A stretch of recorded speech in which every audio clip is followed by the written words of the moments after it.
Hi everybody, my name is Carissa and I am here as part of the Shawn Petite creative team. I'm going to do some watercoloring today using one of these stencils from Shawn Petite. The stencil that I'm using is called Two Deer, and you can see that it has two different sizes of this kind of silhouette of a deer, and I'll be using the larger one for my project today. I am using I don't know how to pronounce this, Shawn professional grade watercolor paper. It's 100% rag paper, cotton, and it's got this amazing texture on it, and I'm just super excited to use it. For my stenciling, I'm going to be using this Graphite Aquarelle pencil by Faber-Castell, and I will be basically using the stencil to create my outline that I will follow for my watercoloring. And I'm going to go all around the stencil except for the top of the head of the deer, because I want to put on that crown of flowers, and so I just didn't want to have that line anywhere around that. So I left that part blank, but I stenciled the rest of it. So when I'm watercoloring, I always have 2 jars of water off to the side. That's just so that I can have some clean water, and then one jar will get nice and dirty. And I will also have some paper towels on hand just so that I can wipe any excess water off of my brush. I am using my Daniel Smith palette, and if you are watching this video on my channel, which is Inky Fairy Designs, I will put a link here. You can take a look at this entire palette and all of my favorite colors, kind of why I like them. And I end up using the Aussie Red Gold, the Quinn Burnt Orange, and the Rose of Ultramarine. And then I believe I went with Undersea Green for my leaves. And I also use a bit of Jane's Gray, which is a new color this year. So to start out, I'm going to go ahead and wet my brush. I am starting with my roses, and I do a very abstract type of painting with my florals. And so I just start with like these little half circle C shapes that are very concentrated in the middle, and then I will clean off my brush to get some of that extra pigment off and draw the color out to give some depth to the petals as they kind of open and bloom in nature. So I kept this part in real time just for this first floral, and then I do have to speed up the video quite a bit to fit it in the time frame so you're guys not sitting here watching 50 minutes of paint drying. You can just see the beautiful project unfold, but I think you can still see the technique.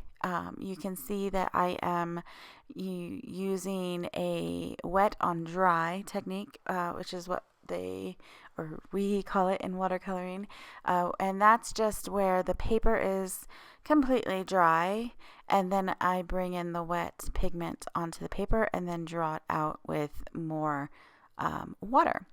So you can see I'm kind of thinking here. I used those 3 colors for the flowers, and I dropped in the colors throughout all 3, so they do have this cohesive color throughout, because when I first did it, it was just like one, each color for each flower, and I just wanted them to kind of blend into each other a little bit more, so I just dropped little bits of the color throughout. And now I am just painting in some leaves using that Undersea Green, and then I'm going to use that Jane's Gray to bring in a more cooler tone shadow kind of leaf. I love this color because it's kind of blue. It's called Jane's Gray, but it's kind of like an indigo, almost different than a Payne's Gray. I think it's a little bit more cooler, but it's a really, really pretty color. So you can see here, I really didn't like where I placed this particular leaf. And so the great thing about this paper and these paints is that I can like erase, for lack of a better word. I can bring in more water, water it down, and pick it up with my paper towel like you saw me there.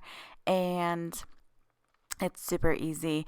You need to have a good quality paper and good quality paint for that to really work. Some pigments are very staining and they don't work as well, but the Daniel Smiths are amazing. And as long as you're working on a really good high quality paper, if you do little things like that, you'll be able to fix it. So I'm just adding a little bit more filler type florals here, some berries, and then I brought in one of my favorite purples, which is Imperial Purple. It has a really blue kind of granulation in it, and added these little like twigs. So this isn't anything like natural. It's just colors that I really like, and I thought they looked pretty together. So there's my little floral crown for our deer. I'm going to let that completely dry before I go in and fill in the rest of the silhouette. So for this part, I'm going to use Buff Titanium, which is a really pretty, almost opaque kind of tan color, and I'm using that on the antlers, and then I will drop in some iridescent scarab red. I love iridescent colors. You get some amazing granulation. It's a red, but it has these like navy tones to it. It's just so pretty. So while the Buff Titanium paint was still wet on my paper, I dropped that in, and you can see how it kind of flows and starts to mix and blend on its own. And that's one of the things that I absolutely love about watercolors, is the way that the different paints kind of play and move within each other.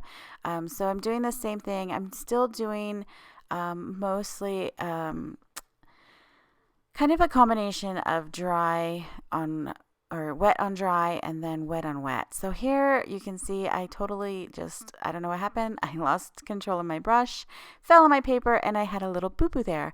But like I explained earlier, I'm able to erase that very simply by adding some clean water to it, scrubbing it a little bit with my brush, and then picking it up with the paper towel. So there's no reason for me to start over, because I'm able to do that. So now I'm just going to finish up this antler just the same way as I did the other one, dropping in that red color into the Buff Titanium, and I'm just going to let it move and kind of blend as it dries. So again, I was thinking, okay, now what color do I want to paint the the silhouette of this animal? And I ended up going with one of my favorite colors, which is Shadow Violet. It has it's a really, really kind of muted purple color, and it granulates so pretty. You can see it here on this rough watercolor paper. That's one of the reasons I love to work on a cold press or a rough watercolor paper, because you can really see the granulation occur as it kind of moves into the nooks and crannies. This color has some blue undertones, the violet, very dark, shadowy, moody purple that you can see here as I drop in even more pigment to the bottom, and then I just lighten it up as it goes towards the top. And then I tilted my paper a little bit to move that pigment around, and you can see when I pick up some of that, it leaves that really like light blue color, and I just love it. It's really, really pretty.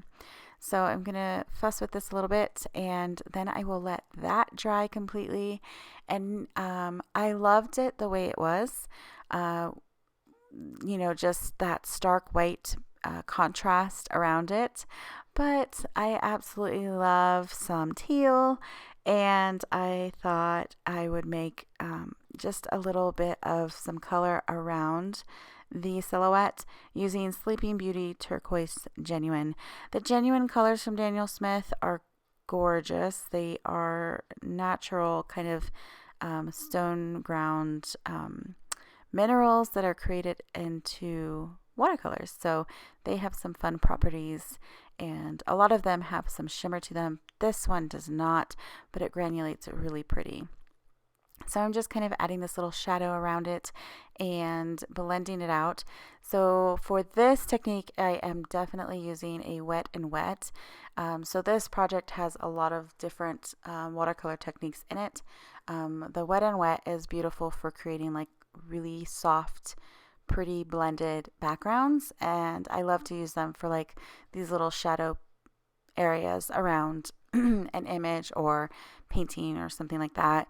And so what I do is I wet the area with my paintbrush with just some clean water, and then I drop in the color, and you can see how it starts to move and just like bloom out with that color, but I won't go into where the area is dry. So to soften it up, I will clean off my brush from the paint and then just draw it out until I have a nice soft edge. So I'm just going to continue to do that around. I absolutely, like, when I picked up this stencil from Shawn Petite as part of her creative team, I had this project in my mind immediately when I was making my selections.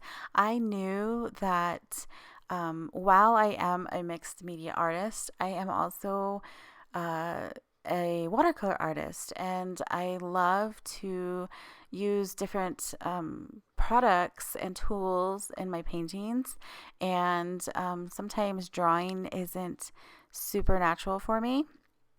I don't feel like it's something easy for me to do, and so I wouldn't attempt to create like this silhouette on my own. So using the stencil makes it super easy.